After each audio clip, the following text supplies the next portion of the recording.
my musical story share this week. I am sharing with you, this is like absolutely one of my most favorite musical stories ever. And it is called The Remarkable Farkle McBride by John Lithgow.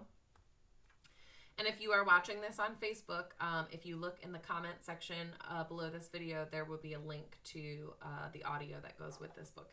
It's a great one. All right, here we go. The Remarkable Farkle McBride.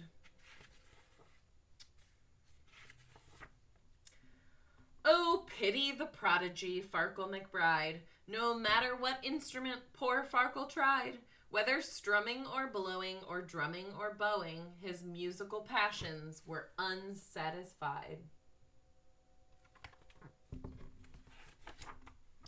When Farkle McBride was a 3-year-old tyke, all freckly, bony, and thin, he astonished his friends and family alike by playing superb violin.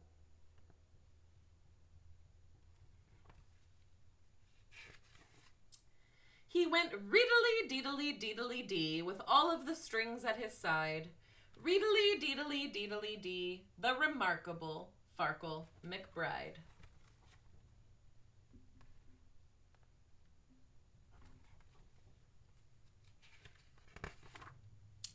But when he was 4, Farkle played it no more, in spite of his parents' beseeching.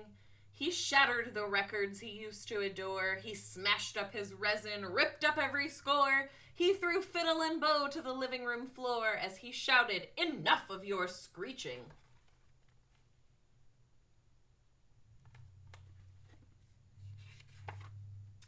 When Farkle was 5, his melodical gift once again bore rhapsodical fruit.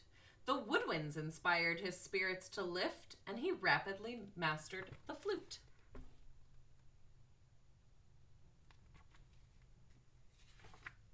He went roodily-toodily-toodily-too with all of the winds at his side. Roodily-toodily-toodily-too, the remarkable Farkle McBride.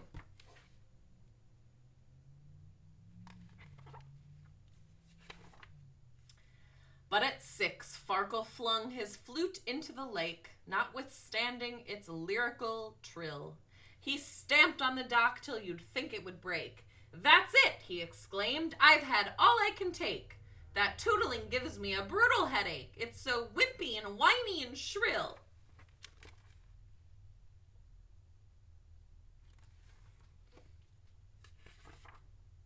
When Farkle was 7, a different sound rekindled his musical flame. He became the most expert trombonist around, and the boulevards buzzed with his name.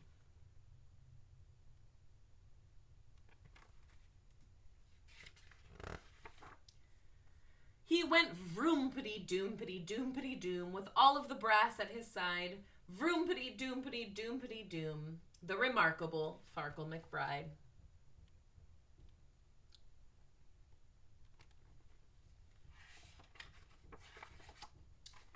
But at 8, he declared, to his parents' despair, and as everyone else might have guessed, "I can't stand the trombone with its blat and its blare. That racket is more than my eardrums can bear. So return it or throw it away. I don't care. I despise it just like all the rest."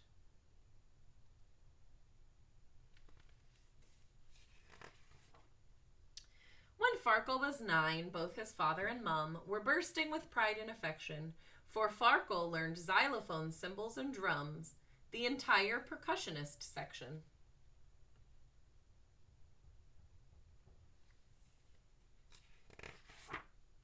He went boom, bash, clang-a-ma-clash, all the clamor that he could provide. Tinkly, bing-bong, bumpity-crash, the remarkable Farkle McBride.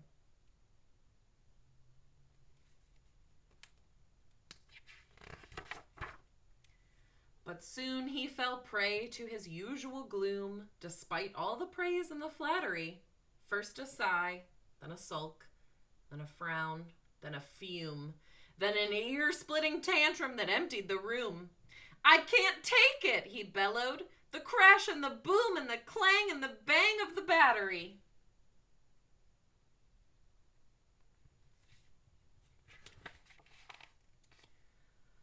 Poor Farkle, at 10, howsoever renowned, reached the end of his musical tether.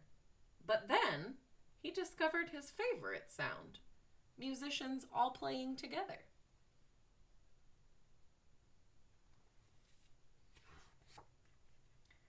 So he took the baton and gave the downbeat, and kaboom, the foundations were shaken by glorious music, bombastic and sweet, that filled up the hall and spilled into the street. Music that brought the whole crowd to its feet from the instruments he had forsaken.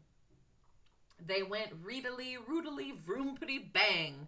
Bravo, all the spectators cried. Deedily, doodly, doompity, clang. The remarkable Farkle McBride.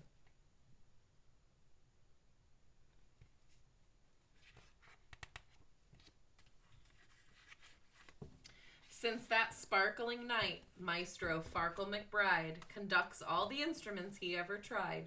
His happy heart sings to brass, drums, winds, and strings. And remarkable Farkles, at last,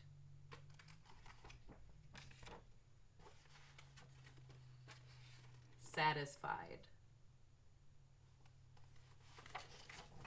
And that's the end.